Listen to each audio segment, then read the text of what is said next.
복된 소식 아름다운 소리 AM 1590kHz 시카고 기독교 방송입니다.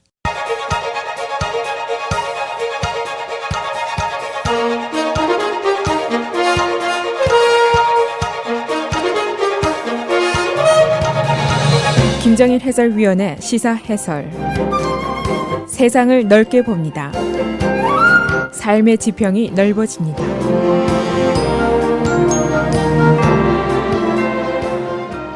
시사해설입니다. 일리노이주의 연방상원의원인 마크 커크 그리고 도전자인 태미 덕워스 하원의원 양자 간의 설전이 계속이 되고 있습니다. 이 두 사람의 대결은 사실은 지금 시작일 뿐이고 오는 11월 선거일까지 전국에서 아마 가장 치열한 싸움터가 될 것이다. 그런 예상을 낳고 있습니다. 일리노이주의 이 한석 상원의원 자리 매우 중요한 자리입니다. 그리고 매우 중요한 접전 지역으로 꼽히기 때문입니다. 대통령 선거와 함께 바로 여러분들이 선출해야 될 자리, 바로 이 연방 상원의원석입니다.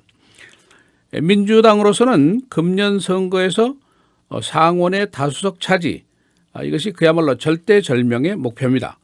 여러 가지 이유가 있습니다만은 오바마 대통령이 해결을 하지 못하고 떠나는 것들이 있습니다. 총기 규제 관계, 이민 개혁 문제, 이런 거를 이제 다 차기해서 해결을 해야 되는데 상원의 다수가 절대로 필요합니다. 또 한 가지 중요한 것, 대법원 판사 인준입니다.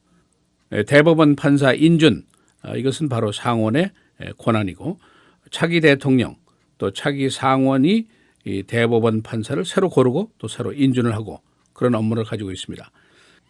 이 대법원 판사 한 사람이 국정의 방향을 바꿀 수 있는 그런 영향력을 가지고 있습니다.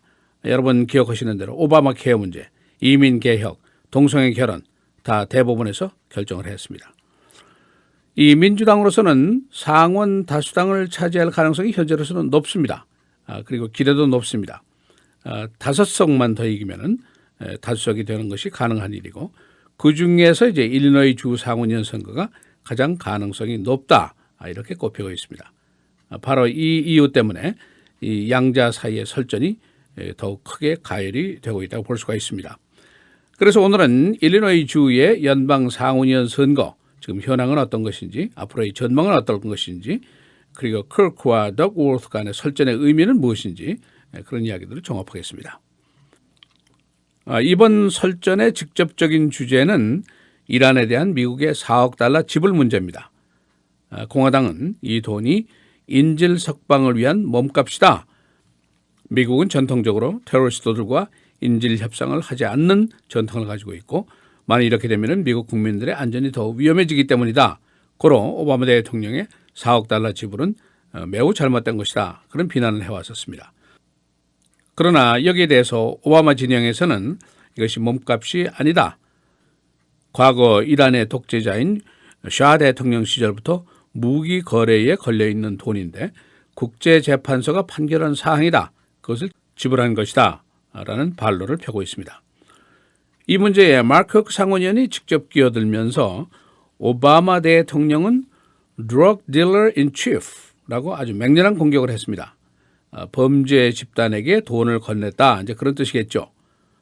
그러나 대통령 자리를 보통 commander in chief 이렇게 부르는데 이 자리를 drug dealer in chief라고 부른 것은 너무 심한 언어가 아니냐, 모욕적인 언사가 아니냐 이렇게 받아들일 수도 있는 단어입니다. 바로 여기에 태미 덕워스 도전자가 나서면서 커크를 공격을 했습니다. 커크를 unhinged라고 반격을 했습니다. 이것이 사전적인 의미로는 혼란스러운 발언이다라는 뜻이 될 수 있겠습니다만은 그러나 off the hinge 이렇게 얘기할 경우에는 신체에 이상이 있는 것, 신체에 탈이 난 것 그런 의미로도 해석이 됩니다. 그러니까 커크 상원의원이 지금 스트로크가 와서 마비 현상이 있는데 이것을 지칭하는 것이다. 이제 그렇게 해석을 할 수도 있죠. 그러니까 커크 의원 측에서 발끈했습니다. 그래서 그녀의 발언은 모든 스트로크 환자, 피해 환자들을 모욕하는 언사다라고 공박을 했습니다. 미국에서 장애인 보호라는 것은 절대적인 것을 이제 의식하고 한 얘기입니다. 보통 이 정도 설전에는 화이트하우스가 끼어들지 않는 것이 상례이지만 어제는 화이트하우스 대변인이 직접 나섰습니다. 그래서 그 발언은 outrage, 아주 난폭하고 터무니없는 언어다라고 비난을 했습니다. 지금 치열한 상원의원 선거 대결장을 의식해서 태미 덕워스를 지원 사격을 했다. 그렇게 볼 수도 있습니다. 현재 커크와 덕워스의 대결 여론조사를 보면 거의 오차 범위 내에 있습니다. 그야말로 막상막하입니다. 8월 1일에서 4일 사이에 조사한 것이 하나 있는데 이때는 37대 44, 덕워스가 한 7% 앞서고 있습니다. 그러나 3월 15일 예선 직후에 한 여론조사에 따르면 덕워스가 42.7%, 커크가 39.6%, 그래서 피차 오차 범위 내에 있습니다.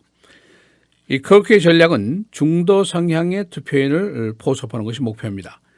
그리고 히스패닉 커뮤니티의 표를 얻는 겁니다. 히스패닉 커뮤니티에서는 커크의 지지율이 44대 39로 높습니다. 그래서 커크가 중도적인 태도를 계속 견지하고 있는 그런 모습을 보이고 있습니다. 우선 첫 번째로 공화당 전당대회에 나는 불참하겠다 하고 선언을 제일 먼저 했습니다. 그리고 도널드 트럼프를 지지하지 않겠다 하고 미리 선수를 쳤습니다. 이것은 중도적인 표심들을 의식한 것입니다. 또 한 가지 대법원 판사 지명 전 스칼리아 판사 별세 이후에 오바마 대통령이 지명한 갈랜드 판사, 바로 스코키 출신이죠. 진보 성향의 판사지만은 커크가 직접 만나면서 중도표를 의식을 했습니다. 결국 이 갈랜드 판사의 인준안은 공화당 다수인 상원의 거부로 실현이 되지 못하고 이제 차기로 넘어가게 되어 있습니다. 이 커크의 그 당시 조치에 대해서 64대 31 찬성이 높았습니다. 이 반대로 태미 덕워스 하원 의원은 흑인 커뮤니티 지지를 많이 받고 있습니다. 여론조사를 해보니까 70대 12 정도로 덕워스에 대한 지지 세력이 많습니다. 그리고 이 덕워스 하원 의원은 에이시안계로 분류가 됩니다. 그 어머니가 타일랜드 사람이죠. 이 에이시안은 의회에서 보통 underrepresented group 이렇게 분류가 됩니다. 에이시안이 전체의 6%에 가깝습니다만은 그러나 의회 구성에서 보면은 에이시안 의원들이 6%가 되지 않습니다. 그러니까 에이시안들을 대변할 수 있는 의원들의 숫자가 실제 인구보다 훨씬 적다. 그런 의미에서 underrepresented group 이렇게 분류가 됩니다. 이 덕워스의 선거 진영 측의 동향을 보면은 현재까지는 특별히 에이시안 커뮤니티에 대한 접촉 시도는 크게 눈에 띄지 않고 있습니다. 여러 가지 이유가 있겠습니다만은 원래 에이시안 커뮤니티에는 표도 적고 투표율도 낮고 또 정치력에 대한 의식 자체가 부족하고 그런 것 때문이 아닐까 하는 해석도 있습니다. 이 두 사람 모두 특별하게 장애자입니다. 커크는 2012년도에 스트로크를 일으켜서 1년 동안 병원에서 재활 치료를 받고 다시 나왔습니다. 그리고 덕워스는 이라크전에서 블랙하크스 컴뱃 헬기의 조종사로 활약을 하다가 격추가 돼서 두 다리를 잃었습니다. 이 커크 상원의원은 흑인 커뮤니티로부터는 좀 경원시되는 경향이 있습니다. 그의 몇 가지 발언 때문인데 2013년도에 흑인들 갱단 18,000명 전원을 감옥에 집단 투옥하면 어떻겠느냐 하는 주장을 했었습니다. 여기에 대한 반발 의식이 있었고 또 한 가지는 동료 상원의원인 린지 그램 상원의원의 미혼을 지칭하면서 여성 비하 또는 흑인 비하 발언으로 해석이 될 수 있는 그런 단어를 써서 비난의 대상이 되었었습니다. 현재 상원 구성 공화당 54석, 민주당 44석, 독립 2석입니다.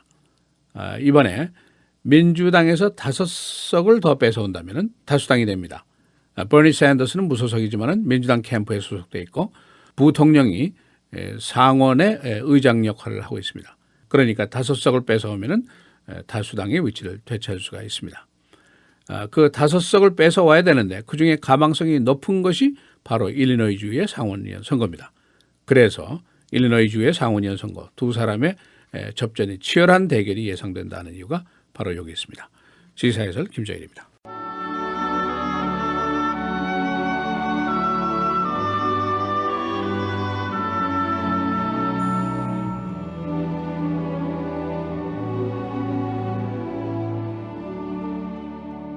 아브라함이나 그 후손에게 세상의 상속자가 되리라고 하신 언약은 율법으로 말미암은 것이 아니요 오직 믿음의 의로 말미암은 것이니라.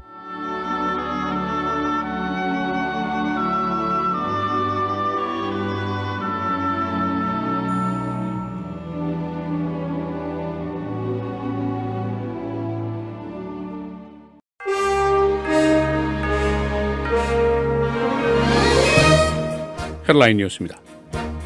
이란 해군의 쾌속정들이 미 해군 구축함을 위협했습니다.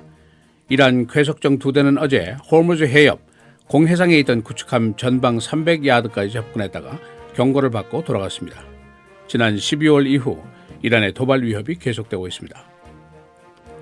이태리 지진 사망자가 247명으로 늘어났습니다. 이재민 1000가구, 당국의 생존자 수색 작업은 계속이 되고 있습니다. 힐러리 클린턴이 어제 도널드 트럼프를 공격했습니다. 트럼프의 클린턴 파운데이션 비난에 대한 반격입니다. 클린턴은 그의 비난이 내용 없는 공격이라고 일축하면서 국무장관 시절에 클린턴 재단과 관련해서 업무에 영향을 받은 적이 없다고 말했습니다. 북한은 미국이 미사일 사정거리 안에 있다고 다시 한번 위협했습니다. 김정은은 어제 미사일 테스트 성공으로 북한은 핵탄두 미사일 보유 선두 국가가 됐다고 강조했습니다. 애프가니스탄 내 아메리칸 유니버시티가 테러 공격을 받았습니다. 12명 사망, 37명 부상입니다. 테러 그룹은 자살 폭탄으로 경계선을 돌파한 이후에 2명이 수류탄과 자동소총으로 민간인들을 공격했습니다. 해피 버스데이 100주년, 우드로 윌슨 대통령이 내셔널 파크 서비스를 시작한 지 100년이 됐습니다.